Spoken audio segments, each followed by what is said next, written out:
আজকে আমার গীতা পাঠের সেকেন্ড অধ্যায়ে সাংখ্যযোগের 58 নম্বর শ্লোক শুরু করব। তাই এটা শুরু করার আগে বলুন একবার হরে কৃষ্ণ কৃষ্ণ কৃষ্ণ হরে হরে, হরে রাম রাম রাম হরে হরে। চলুন আজকে আমার গীতা পাঠের সেকেন্ড অধ্যায়ে সাংখ্যযোগের 58 নম্বর শ্লোক শুরু করি। যদা সংহরতে চায়ং কর্মহঙ্গানিব সর্বনশ ইন্দ্রিয়াণি নিন্দিয়াতে ভস্তস্য প্রজ্ঞা প্রতিষ্ঠিতা।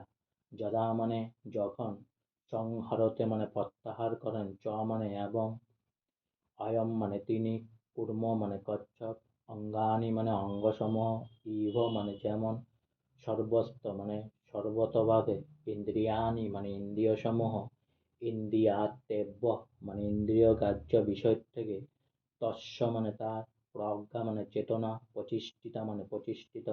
অনুবাদ: কর্ম যেমন তার অঙ্গসমূহ তার কঠিন বহি রাবণের মধ্যে সংকুচিত করে, তেমনি যে ব্যক্তি তার ইন্দ্রিয়গুলিকে ইন্দ্রিয়ের বিষয় থেকে প্রত্যাহার করে নিতে পারেন, তার চেতনা চিন্ময় জ্ঞানে প্রতিষ্ঠিত। তাৎপর্য: আত্মতত্ত্বজ্ঞানী যোগী অথবা ভগভক্তের লক্ষণ হচ্ছে তিনি তার ইচ্ছা অনুসারে তার ইন্দ্রিয়গুলিকে দমন করতে পারেন। অধিকাংশ মানুষই তাদের ইন্দ্রিয়ের দাসত্ব করে, অর্থাৎ তাদের ইন্দ্রিয়ের নির্দেশ অনুযায়ী পরিচালিত হয়। প্রকৃত যোগীকে এভাবেই চিনতে পারা যায়।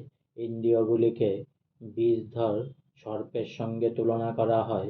সাধারণ অবস্থায় ইন্দ্রিয়গুলি স্বেচ্ছাচারী উচ্ছৃঙ্খল, কিন্তু সাপুড়ে যেমন সাপকে পোষ মানায় যোগী বা ভগভক্ত ঠিক তেমনভাবে তাদের ইন্দ্রিয়গুলিকে নিজের ইচ্ছা অনুসারে পরিচালিত করেন। তিনি তাদের কখনোই স্বাধীনভাবে কোনো কাজ করতে দেন না। শাস্ত্রে কর্তব্য অকর্তব্য বিধি নির্দেশ সম্বন্ধে নানা রকম নির্দেশ দেওয়া আছে। এ সমস্ত বিধি নির্দেশগুলি আচরণ করার মাধ্যমে ইন্দ্রিয়গুলিকে সংযত না করতে পারলে ঐকান্তিক নিষ্ঠার সঙ্গে ভগভক্তি সাধন করা যায় না।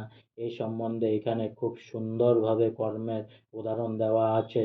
কর্ম যে কোনো সময় তার হাত পা মাথা আদি অঙ্গগুলি তার খোলসের মধ্যে গুটিয়ে নিতে পারে, আবার প্রয়োজন হলে তাদের বার করে আনতে পারে। ঠিক তেমনই কৃষ্ণ ভাবনাময় ভগভক্ত ভগবানের বিশেষ প্রয়োজনেই তার ইন্দ্রিয়গুলিকে প্রয়োগ করেন, আর অন্য সময় তাদের গুটিয়ে রাখেন। এভাবে ইন্দ্রিয় দমন করার মাধ্যমে একাগ্রচিত্তে ভগবানের সেবা করা যায়।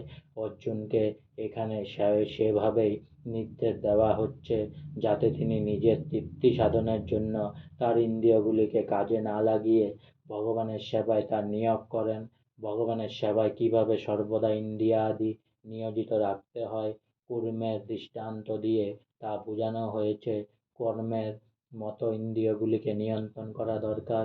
আজকে আমার গীতা পাঠের সেকেন্ড অধ্যায়ে সাংখ্যযোগের 58 নম্বর শ্লোক এখানেই সমাপ্ত হলো। তাই পুনরায় একবার বলুন হরে কৃষ্ণ কৃষ্ণ কৃষ্ণ হরে হরে, হরে রাম রাম রাম হরে হরে। অনেক অনেক সাবস্ক্রাইব করুন, অনেক অনেক লাইক করুন আমার চ্যানেলটি, আর পুনরায় মোদি স্যারকে জিতান, আর ভারতকে সোনার ভারত বানান, আর হিন্দু রাষ্ট্র বানান। হরে কৃষ্ণ।